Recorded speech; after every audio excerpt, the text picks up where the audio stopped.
You finish and you're not wrecked. You could have gone harder, could have done a little bit more. And it feels like cheating, honestly. Was that even training? Same logic as the office. If it doesn't look like work, if it doesn't feel like work, it doesn't count. But here's the disconnect. How hard something feels and whether it's actually working are different things. And we're not very good at telling them apart.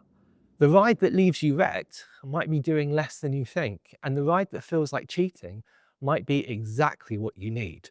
And that's uncomfortable. It goes against something deep in how we think about effort and reward. And here's the irony: holding back, going easy when easy is prescribed, that requires its own discipline.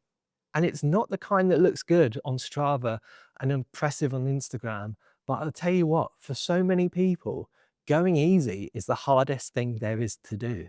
And there's this thing about the middle zone. It's seductive. It feels like training. Absolutely. You're working, you're sweating, your heart rate is up, you finish tired. All the signals say this counts.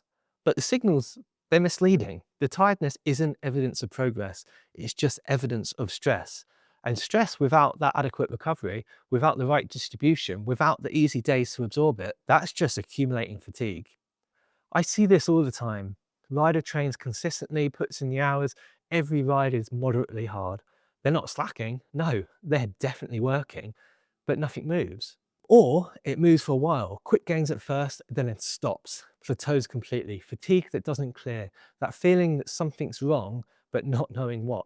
Looking busy, not getting anywhere. Sound familiar? The pattern is consistent enough to be worth paying attention to.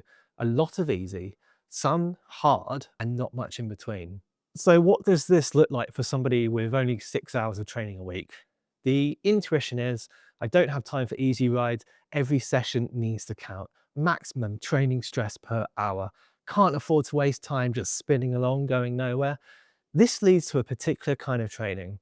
Working and adapting aren't the same thing. If high proportions of that moderate intensity are raising your fatigue faster than your fitness, you're not making those hours count. You're spending them on stress that doesn't convert to anything useful.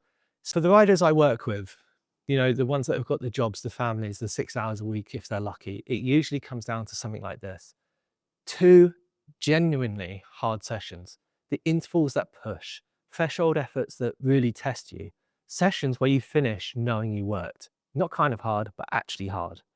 The rest, controlled, zone 1 to zone 2, below that first threshold. And that's the difficult part, accepting that most of your training won't feel like training.